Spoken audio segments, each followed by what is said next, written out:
What's going on, John Seats?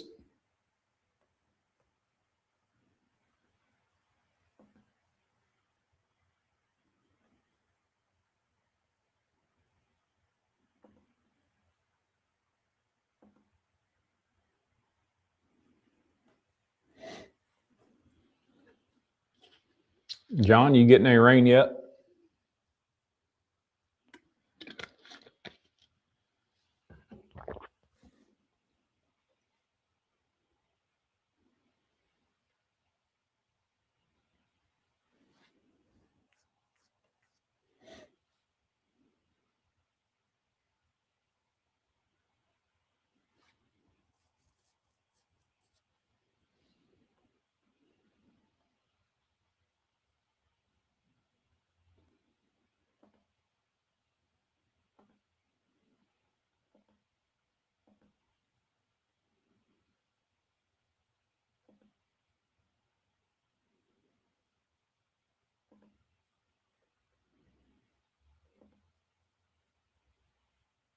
I hear you, bud. Sound like we might get another storm tomorrow. We can't go a week without getting a storm right now.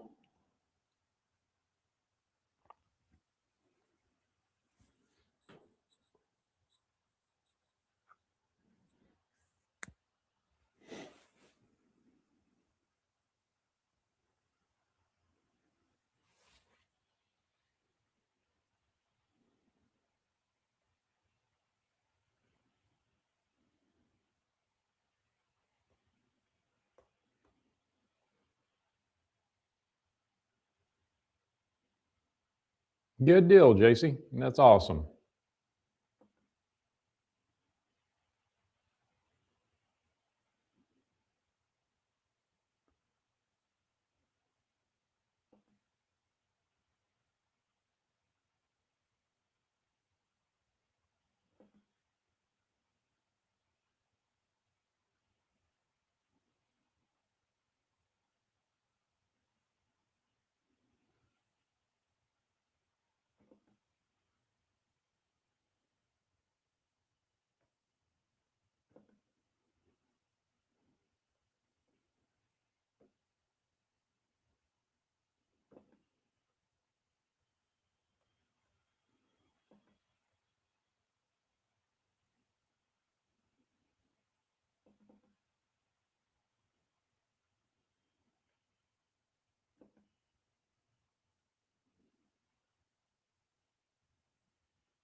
Well, John, it looks like me and you might be the only ones on here. It looks like they got something messed up with the marketing company here. We only got one channel going tonight.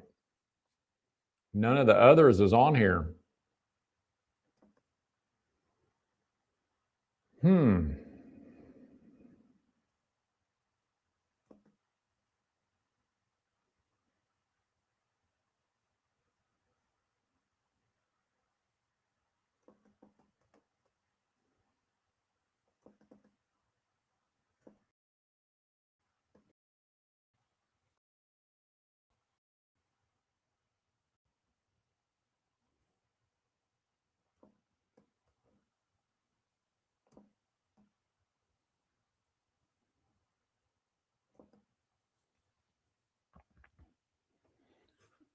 Let's see what goes on here for a few seconds. It might be an early one.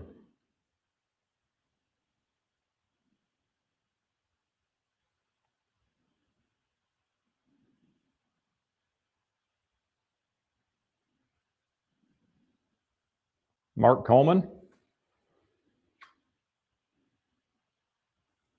Mark, we're actually missing missing a few sites here, a few channels for some reason, showing they're not connected. So we'll see what goes on here.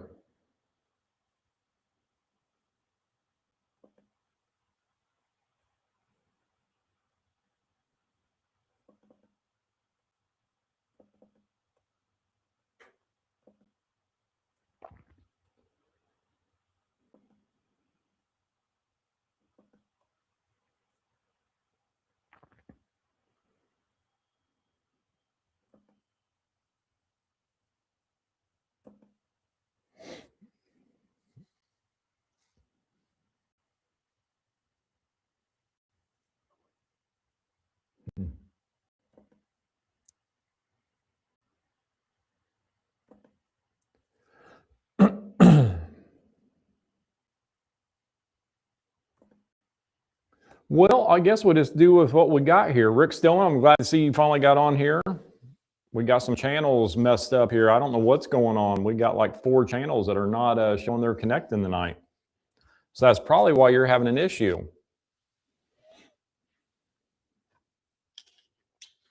Time for me to make a phone call to the marketing company in the morning. Kevin McFarland, good to see you on here, bud.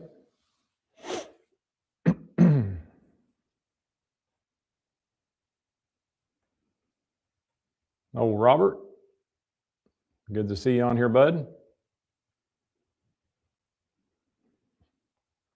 Now we got people hopping on. I got one of the channels to turn back on, so we'll see how it goes.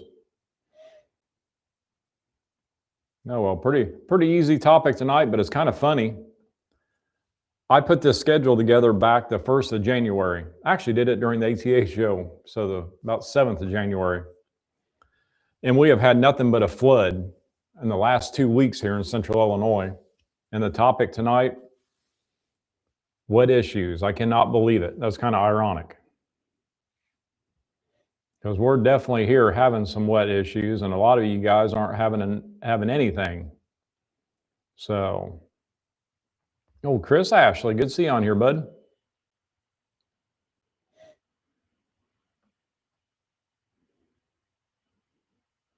Rick Stillman's asking me what's my ratio for slam dunk and honey hole. I just keep clicking until, you kept clicking until you showed up. Good deal. It depends on how much you're planting. When I'm planting an acre of honey hole and slam dunk, I'm always mixing 1 bag of honey hole to 2 bags of slam dunk. That's going to give me my acre coverage. Now, if I'm getting down to a half acre, I'm only mixing in half the honey hole to a full bag of slam dunk. So this kind of depends on how much you're planting there.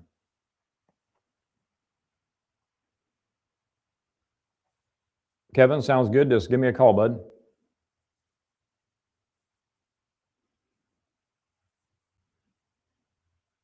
Hell, Robert, see me on Red Arrow last night? Yeah, we did a little dove hunt out there. That was a pretty good time. Old Kip, I know it's not too hard to believe. I'll tell you what, he's a dead eye when it comes to that shotgun. He can lay him down.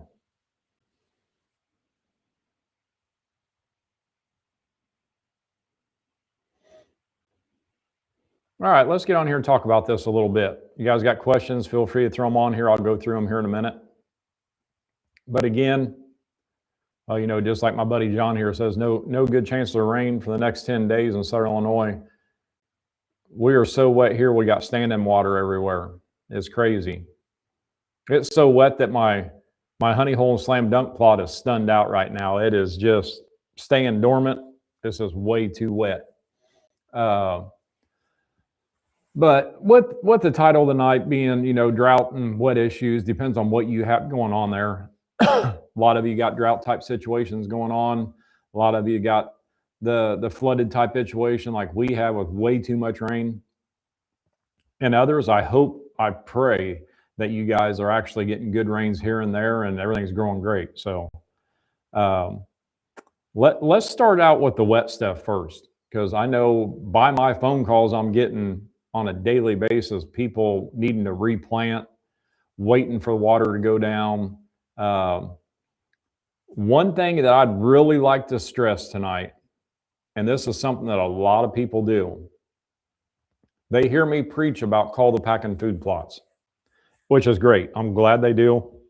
I'm glad they firm their seed bed up before they plant and they pack it again. But when you have damp soil, because if you're anything like me, as soon as that soil starts getting dry enough that I can get in and work it up, I want to get planted. But one mistake a lot of people do is they will call to pack that soil when it's too wet and it's too damp. You especially getting any kind of clay type soil, you are literally just going to make concrete out of it. And the seeds will never come. I mean, you're going to lose a lot of germination that way. They won't be able to emerge out of that. So when you have damp soil, I would rather see you broadcast the seed over top and walk away from it. Let Mother Nature take care of it. Because if you do compact it being wet, and when I mean wet, I mean you walking through it and sticking it on your boot wet. Now, if you're not sticking it on your boots, you can probably get by Cul-de-Packing it. But only run over it one time, because the more you run over it, the more moisture you're going to pull up, and then it is going to get wet. But if you're walking through it, your boots are getting muddy, it's sticking to the bottom of your boots. If you Cul-de-Pack that, it will turn to concrete, and you do not want that. So broadcast the seat over top, walk away from it, leave it alone. Same way, if it's the same conditions, trying to drag something over it, usually you're just going to pile up stuff all over it, because the drag is going to get all sticky, and it's going to be a mess. So it's better just to let Mother Nature take care of it, let her do her thing, and it should turn out pretty good for you.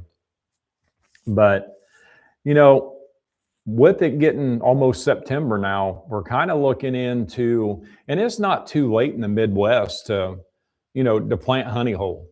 Honey hole, slam dunk, grade 8, stuff like that. You can still plant it. Your bulbs might not be what you're used to, just because the shorter growing window, but you can still do it. But you start getting in later into mid-September, that's where the lights out in the fall, winter, spring are really going to shine for you. Grow a lot faster, offer a lot more tonnage in a shorter growing period. So the lights out in fall, winter, spring are always my two go-tos about that second weekend of September here in the Midwest. Second weekend of September, I'm putting the honey hole back in the box, and I'm going with lights out in fall, winter, spring. So them work very well. And that goes also for the guys that are in the drought. If you're in a drought type situation and you're waiting for moisture to come in, same thing. Get in there. I say by the second week of September, get the lights out, get the fall, winter, spring. Prior to that, go ahead and plant your normal annuals that you do, your normal brassicas. So, but the lights out and fall, winter, spring will offer you a lot more tonnage in a short growing period than what the honey hole and slam dunk will. Because you know what's going to happen. You're either wet or dry right now. You plant, you're going to get an early frost. So it's best to have something there that's going to grow a lot quicker in a short period of time than it is to plant the wrong thing. So one thing with drought, it's kind of funny on how Mother Nature kind of works, as in being so wet. But some places dry up really, really fast, especially sandier soil type areas, river bottom, stuff like that, where it could be standing water a mile down the road. And in this river bottom down here, where it's sandier soil, you're throwing so much dust trying to work the ground that you can't even see what color your tractor is. So when you get into a situation like that, Cul-de-Packing is, you want to Cul-de-Pack it. Now I'm a firm believer, when I'm in an area that I know I got a lot of moisture deep down, but just is dry on top, I might Cul-de-Pack that plot 6 or 7 times. The more I Cul-de-Pack it, the more it's going to pull that moisture up to the surface. So I will Cul-de-Pack the heck out of it that first time, then broadcast my seed, and then only Cul-de-Pack it one more time.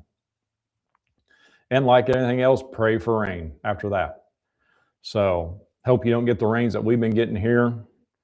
Literally in 3 days, on 3 of my food plots, in 3 days, I got almost 9 inches of rain. It was a flood. And it's still wet. It's just tacky wet. Like I said, the plants are just stunned out. They're 6, 8 inches tall, and they're not getting any taller, ain't getting any smaller. They're just sitting there. They're just waiting. Finally, the last couple of days, we're getting some heat on them, so it's going to be a lot better. They turn around, get going again. Now, my barricade, on the other hand, won't, because the 80-mile-an-hour winds that we had literally destroyed my barricade this year. But it's out in the wide open. You got 80-mile-an-hour north winds. There ain't that funnel of that power line, it just blew them apart. It was crazy. So my 9-foot tall barricade is now about 4 foot tall, and it's mostly all busted off, not laid over. It's pretty much just shattered. So hopefully you're not having that kind of an issue right now. These storms are killing us bad. But But no, I'll take too much rain than I will not enough rain. I'll take the rain. Give me the flooded type areas. Give me the 9 inches of rain in 3 days, and then start giving me a little bit of rain here and there. And that's what it looks like. We got a little bit of storm coming in tomorrow. We'll see what happens there. Other than that, it's prime for the growing season right now with the moisture we got. Hopefully the moisture you guys have, and with the warmer weather coming back on, getting the nice cool evenings, hot during the day. I'll tell you what, there for a while before the rains came in, the only thing that was keeping them alive was the dew in the mornings and evenings. That was the only thing. So, but well, let's check some questions here.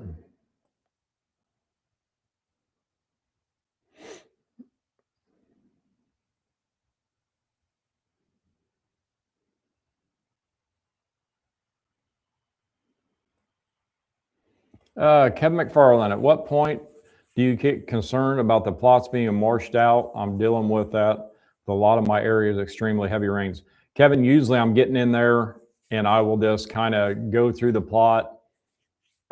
If it's something that, you planted, it hasn't germinated, go through and start digging through to see if I can find some seeds. A lot of it too, you can normally tell if you haven't had the heat to start drying out that top layer. Yes, you could get too much rain. Them seeds could get in there and they could actually rot because of standing water. Usually with water filtering through is not so bad, but standing water is what's going to destroy them. And then seeing if your plot actually has any kind of trenches through it where it's actually washed out, a hillside, something like that. But usually I'm going through, I'll pick through them just to see if I can find some seeds laying in there, a little bit under the soil, not. Depend on how firm the seed bed was first. With the heavy rains, it could have pushed the seeds way too deep on you.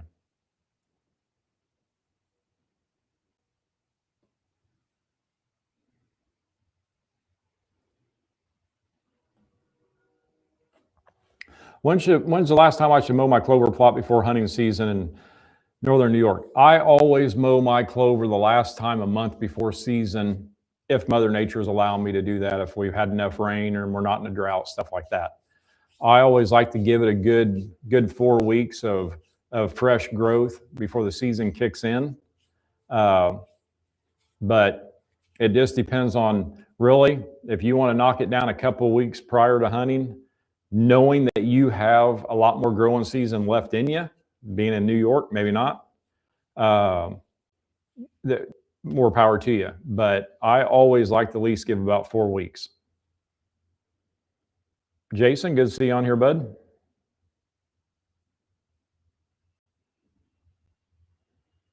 Mark, I hear you. Gotten so much moisture, tired of mowing. I am tired of mowing. I'm tired of mowing clover, and I'm tired of, and I think I'd ever say that. The reason I'm tired of mowing clover is because it's wet. I hate mowing wet clover, but it will not dry. So, in the yard, it's an every other day thing.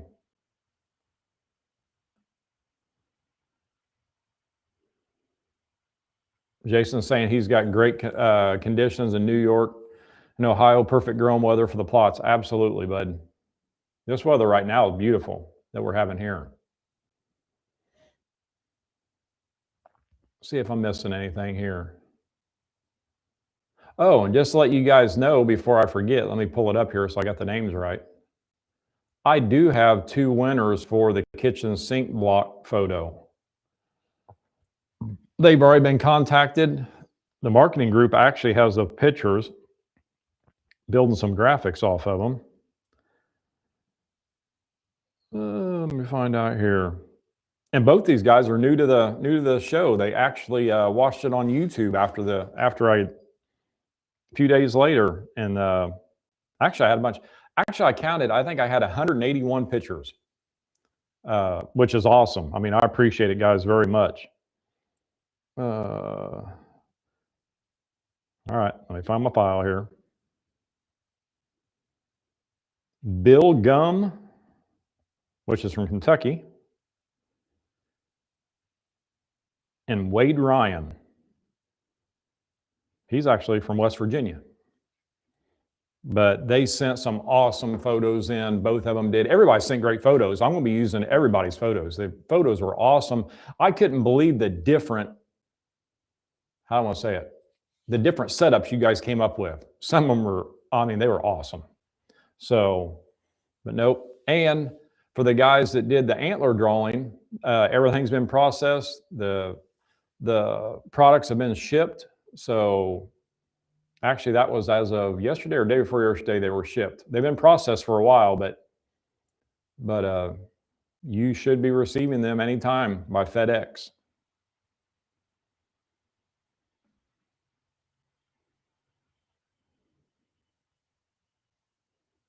Robert, you're talking about you mowed your clover one afternoon during the black powder season and killed nice 8-pointer same evening. If you want to see deer hit clover, mow it. That's exactly right, bud. You mow that clover, them deer are on it. You know, they're on it like stink on crap that evening. I mean, they will lay into it. They like that fresh new growth. Nice and tender.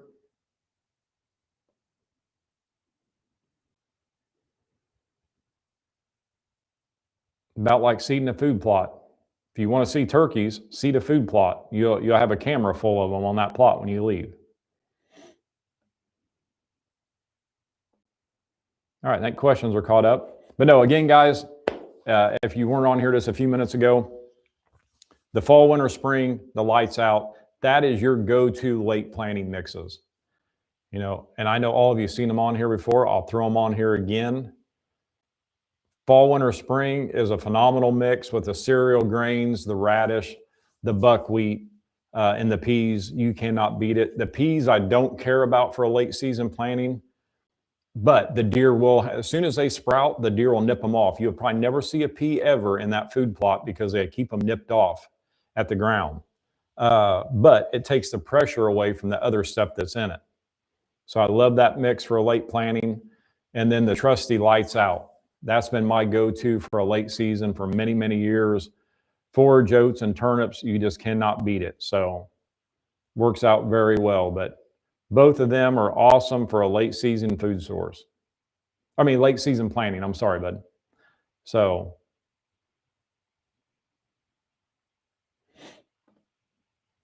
but yeah, that's the two go-to ones there. Again, just to recap a little bit, I mean, it's not too late right now to plant honey hole in the Midwest. Get it planted, you know.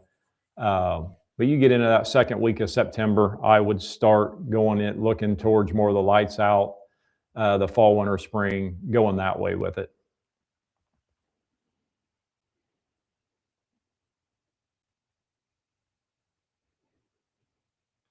All right, pull back up here, see if you guys got any other questions here.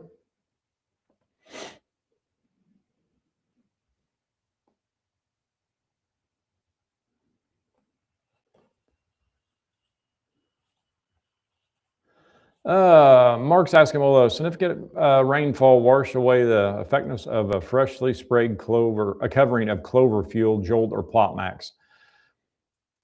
Yes and no. Depending on the time that you spray it. If you spray it in the heat of the day, which I don't like to do, it will absorb like that. But I like spraying mine early morning, late evening, especially with the dew on. I like that plant being wet.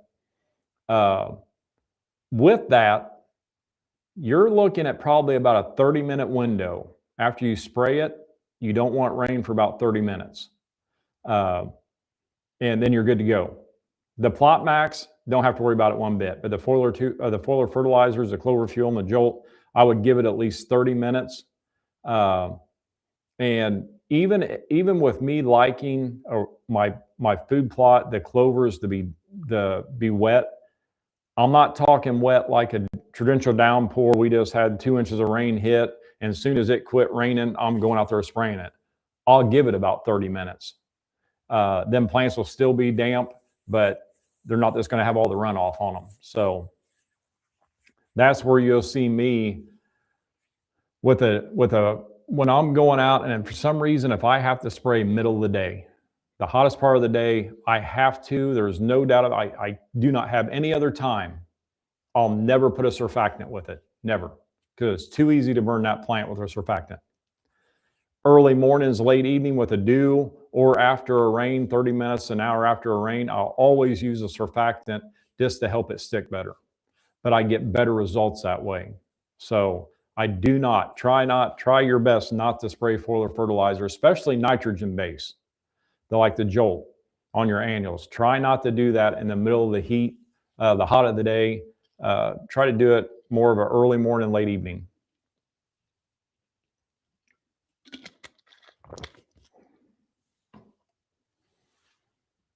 Jason's asking, at what stage should I spray Jolt on a fall food plot? I'm hitting it when it gets about 3 inches tall. As soon as them plants are all averaging 3 inches or bigger, I'm laying into it. John Seats, I'm going to be playing Monday. I'll be planning Monday. Took Monday also. There you go. Yep. Hopefully you get some rain down there. I'm hoping. It'd be nice if you get a little rain now just to settle everything down and then some rain afterwards.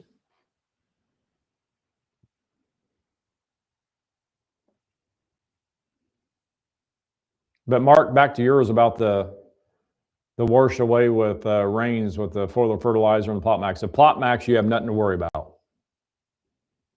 It's just the foliar fertilizers.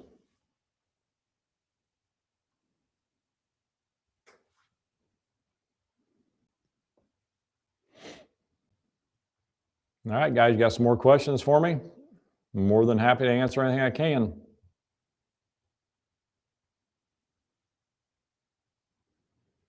Go through here. Kevin, can you apply too much Jolt if you have an acre plot and you mix it more than the half of the bottle? Is that a problem? With Jolt, I try to steer away from overspraying Jolt. I've done it, had good luck. Again, never try it on a plant that's not got some moisture to it in the heat of the day. I would, if I was doing an acre plot and I wanted to mix it a little hot, I'd only put on about an acre and a half coverage over it. I would not go any more than an acre and a half on that acre. Just because it is 9%, you can make it too hot. The good thing about the 9% is there's not, unless you're in the heat of the day and no moisture around, nothing coming in and out, there's a chance you could burn a leaf with 9% nitrogen. You probably never will, but you could with the wrong time. But when you start mixing heavy, that's when you can start burning up. So that's why we stuck with the 9%, the 2 acre coverage, just because we don't want people taking a chance getting out there and burning stuff up. But mixing a little bit, you'll be okay. Just don't go crazy. Don't double it. Let's just put it that way. Clover fuel, I double my clover fuel all the time. The more clover fuel I spray, the better my plants benefit. So I hammer them with clover fuel.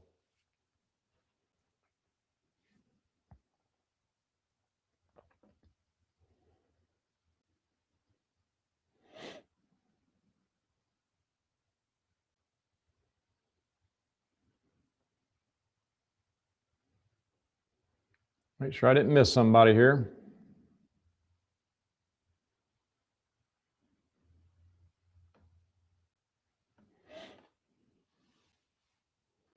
All right, guys, throw me some questions this way. We're pretty much done with the topic. There ain't much to talk about unless there's something that you want to ask about the topic as well. There ain't a lot to it when it comes to the drought and the wet issues. Not much at all.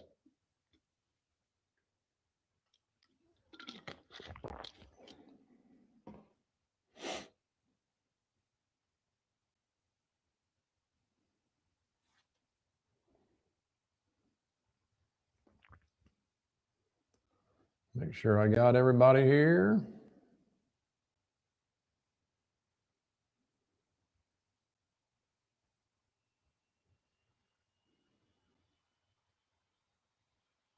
Looks like it.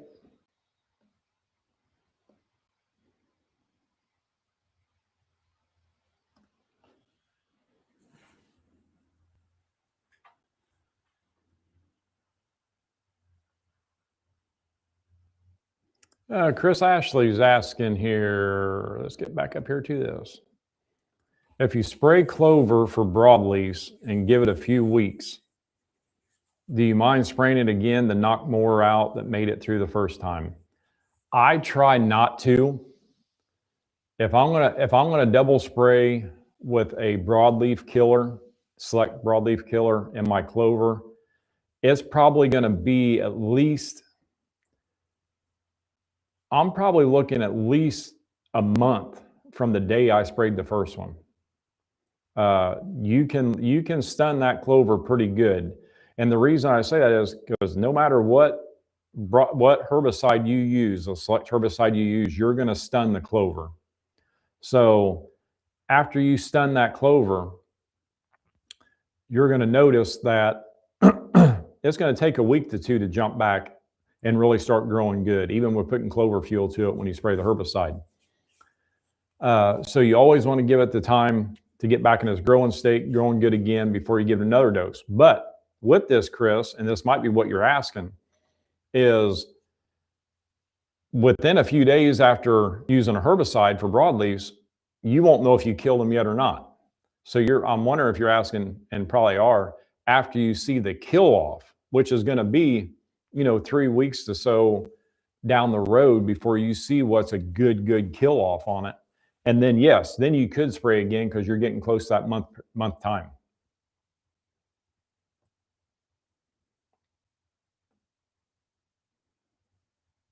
Mark's asking, so a clover fuel, should you mow the clover, then spray clover fuel?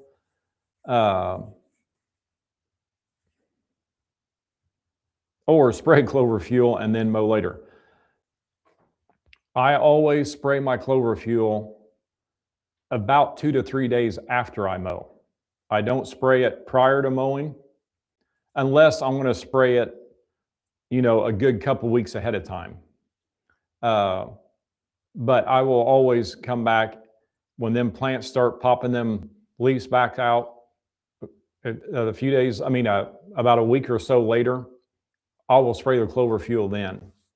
I've done it up to 3 to 4 days afterwards when the growing season is growing great. The plants are doing good. They really bounce right back. I'll come in there a few days later, but depending on Mother Nature, I might wait a week or two. But usually within about 4 to 7 days, I'm spraying clover fuel after mowing.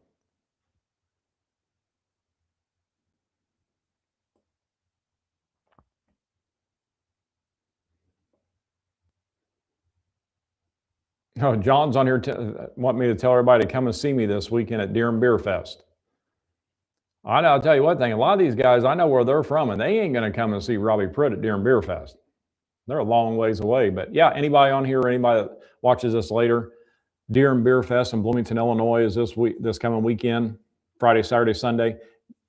One of the best shows out there. It's fun for the kids, everything like that. It has its name for a reason.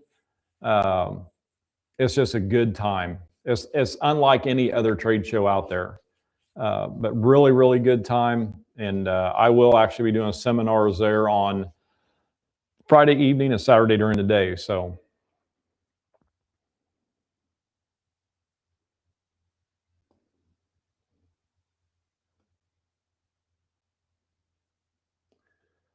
Sean's on here, off topic, but if you could put out 2 gallons of food at a time for viewing deer, what would be the most beneficial for the health of the deer? Michigan laws have changed and allowing 2 gallons for viewing animals. Nutritional wise, I'm going to go with our Rackmaker feed. If I'm going to put 2 gallons out, I'm going to go with a Rackmaker feed. Yeah, you're going to have to use a feed, and you won't be able to use a block. So I see what they're doing there for you. The Rackmaker feed is going to have the highest protein, energy, and fiber level, and it also has our AMP that has a digestive aid built in. That's what I would use. Now, if you're doing this earlier season when the deer are in velvet, prior to your hunting season, the cotton candy, the roasted bean cuisine will work very, very well. but they're higher in protein. I don't want to see you throwing that much protein at them after they go hardhorn. So the rack maker would definitely be my pick. Kitchen sink will work out just as well too, but it doesn't have the amp in it, and the amp's really going to help that.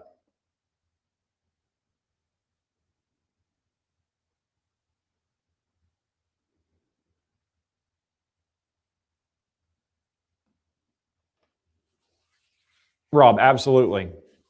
Applying humic acid to a food plot with extreme dry soil conditions help plant growth. The humic acid is actually a soil conditioner. You know, that's exactly what our Plot Max is humic acid. As long, it's definitely going to help. If it doesn't help right there because the growing season is just, everything is not right. I mean, you're looking at no rain, you haven't had rain, the whole 9 yards. Just putting humic acid down is not going to make the plants grow. Now, if you're talking about a freshly seeded plot. Now, if you have an existing plot that the plants have not went dormant yet, then you're going to get success right there, right off the get-go. If not, it's going to be there for when you do have the plants back in their growing state. So humic acid is something I use dearly. I use it solely on all my food plots. It helps with moisture. It helps with everything. But the biggest thing is it helps break down that soil to allow the nutrients to get to that root system easier. So the plants are going to get better intake of the nutrients that are stored in that soil. So if it's not right the day that you put it down, as in Mother Nature not being right for you, it's going to be there when she does make it right. So putting it down is a win-win, no matter if the plants utilize it that day or if they utilize it a few weeks down the road.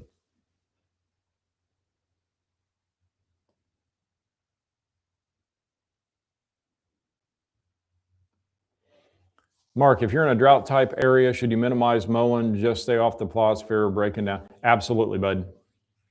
If you're in a drought type situation, and if anybody's ever been in one and walked through a clover plot and you could actually hear the stems bust, you just need to, don't even want to walk through it.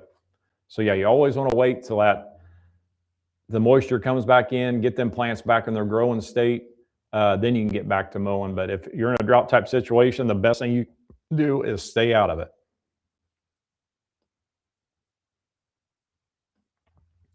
Sean, yeah, the Graniac block is the best on the market, but I didn't want to go through the trouble of cutting it into 2-gallon pieces. I'll tell you what, the 25-pound Graniac might fit right down in a 2-gallon bucket. Because I was actually thinking that when I was telling you that. It might fit down in a 2-gallon bucket. I know it will. I'm pretty sure it will.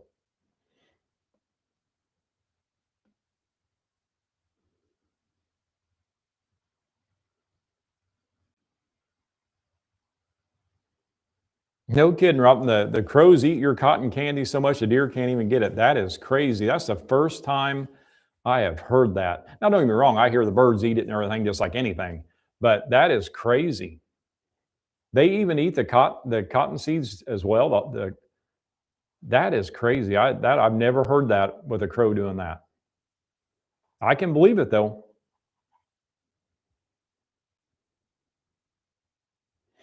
Sounds like you need to shoot more crows.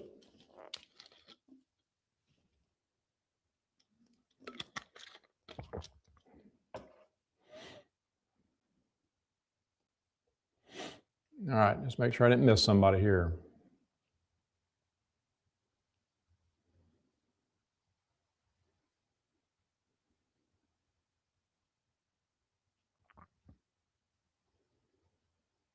Nope, I think it looks like I got all of you here.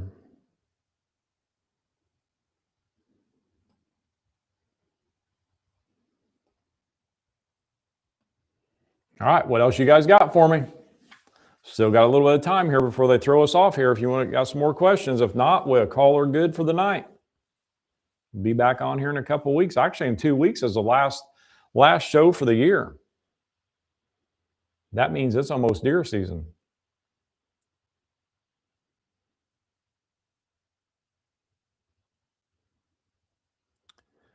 Mark, any suggestions on how to keep turkeys from eating my freshly broadcasted food plots? They're wiping me out. Number one, Mark, kill more turkeys. Number two, no matter what I'm planting, because I have an area that turkeys will literally drive me crazy, and it sounds crazy, but I will go and buy horse oats at my local Rural King or TSC, whichever one I'm at. I'll buy a 50-pound bag of horse oats, and after I broadcast my seed and I call the packet in, I'll take them horse oats and I'll go over that whole plot with oats. Yeah, some might germinate, pop up, but usually with their bigger seed and that white seed, them turkeys that go through there and peck all them out and kind of leave a lot of the good stuff that we're wanting there, leave it alone. I've had better success that way. Not saying they're not going to get them. They will still get some, but man, when you throw 50 pounds of oats out on a quarter, half acre plot, it looks like it snowed out there. Them turkeys will eat all that first. So that's crazy, Robert. The crows cleaned it up in 2 days. Wow. That's nuts.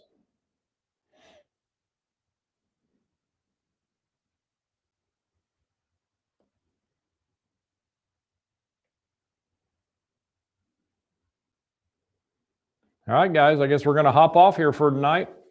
Call it an evening.